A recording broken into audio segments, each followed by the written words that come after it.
UFOs and ETs in the Bible? Interesting question.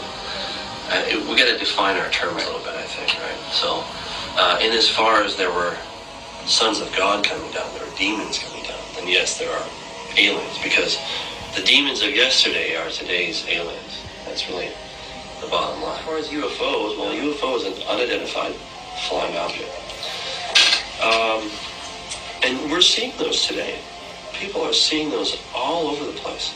And generally what they look like is just some kind of a white light. It's a white ball of light or something like this that's floating around in the sky. And people will say, oh, it's a kite.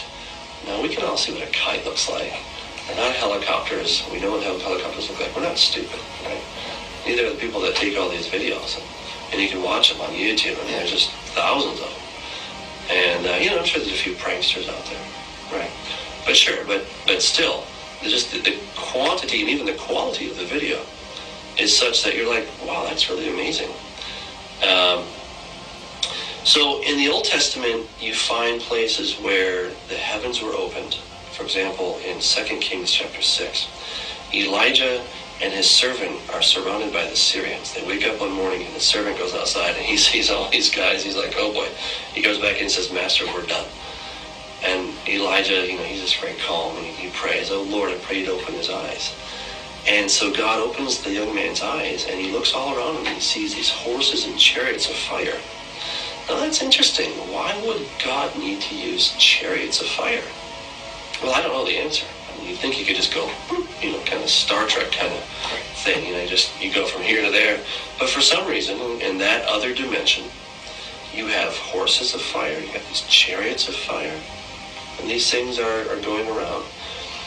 And in some way, I would suspect that the demons are kind of doing the same thing. I don't know if they're on horses of fire necessarily, but when they materialize, they look like these fiery white orbs.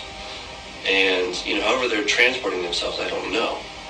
But it's not like they can just think it and they're there, but they have to somehow travel, they have to traverse through whatever medium, the spiritual medium or through the physical medium. They're actually moving about. So, again, I wouldn't say that we have, what we call technical UFOs back then, but you did have these horses and chariots of fire in that angelic spiritual realm. There's movement going on. Angels have wings. Again, why would they have wings? Right? Is there air in that? These are questions we just don't know. Right. We just don't know the answer to these things. But still, there's a function for these things. If they have wings, then they must need them. If there are horses and chariots of fire, then they must need those in some capacity that I don't understand. And we're not really told. But still, there it is. So, what we're seeing today is a resurgence. And we're not so much a resurgence, we're seeing a breakthrough of that realm into our own. And those demons are coming through. Somehow they're being able to manifest in this realm. I don't know how they do that, but they're doing it. They're manifesting and they're up in the skies. Millions of people have seen these things. Right. You even have sort of more famous people like Ronald Reagan. He claimed to have seen something a number of times. Jimmy Carter, Barry Goldwater, Douglas MacArthur. All right, just to name a few of the presidents. You have other world leaders. You have Michio Kaku, who's a real famous physicist. Let me make a prediction, and that is sometime by mid-century, we might make contact with an intelligent civilization in outer space. Plus you have, just lots and lots of astronauts. They say that every time that we had a mission, we were being followed by something. We were being watched. We saw some craft. We saw something. Right? And you can watch some of these videos that have been released by NASA, and you can see these things out there, right? So there's definitely something out there. The question is, what is it?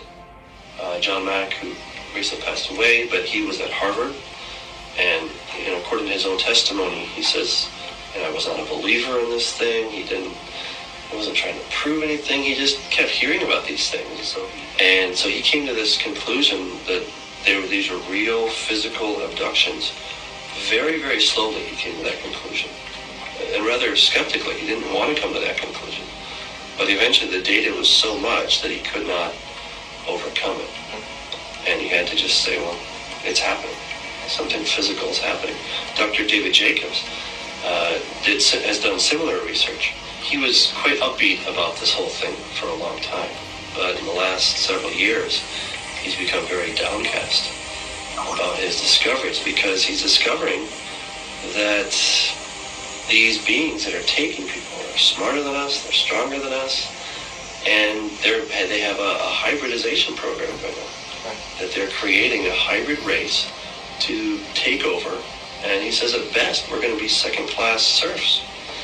So he's very discouraged, and I can see why.